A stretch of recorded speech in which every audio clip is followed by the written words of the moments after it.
Hello everybody, this is Kendra and we are here for tip number 1 for feeling good.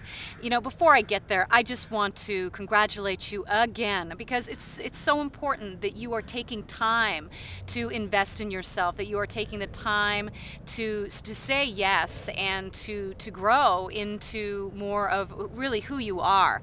And you know, feeling good for me is just another way of talking about that place of being alive, of flourishing, of thriving, and it's your natural state.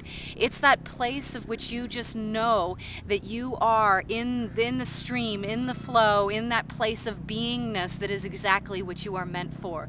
And it really has so many benefits, and its outcomes are simple, you know, they're like joy and ease, okay? I mean, all of these things that truly, when you examine what it is that you think success is in life, when you peel away the layers and you get real about it, it's always a feeling state. There's always something underneath there, an essence, a quality of feeling that you desire.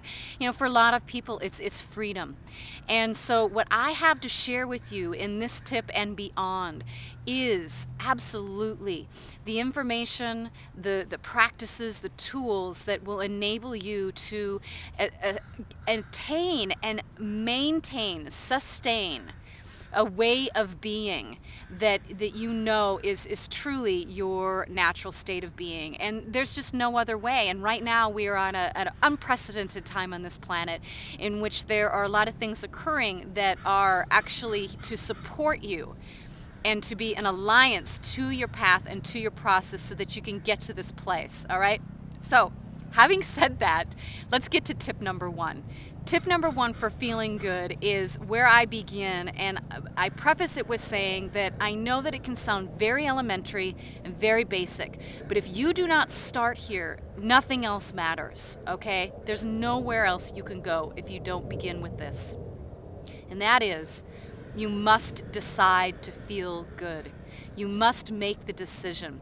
If you are not experiencing what you want in life right now, if your relationships are not an expression of the quality that you long for and you desire, if your career does not reflect your values and your contributions, if your finances are feeling depleted or scarce or not quite as abundant as you want them to be, or simply if you just know that you're growing or stretching or expanding to the next state of being, whatever it may be, if you don't have what you want right now in your life, it's because you have not decided to have what you want in your life right now. It's true. There is something on some level that is disconnecting you from or separating you from a way of being that enables you to attract, to magnetize, to manifest, to realize that which you desire. And it must begin with your decision. You know, so many people say they're clear about what they want. So many people say they know they're ready for it. But, however, and it just isn't fully true. There is something that is holding you back. So what I want you to do is get real, get honest with yourself, and this is a very compassionate process. This isn't about critiquing, this isn't about being critical or judgmental. It's just about sitting back with compassion and saying, okay, I gotta get honest with myself here.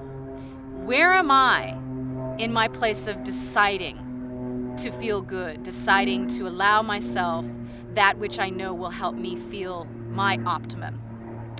And just get to the state, the place of 100%, whatever it takes within yourself. And it may take repeating it over and over and over and over again. You will know, you will feel that resonance of 100% within you. And you need to get to that. You need to get to that place. And it all begins with you taking ownership of your life, taking responsibility, and really understanding your power as the creator you are.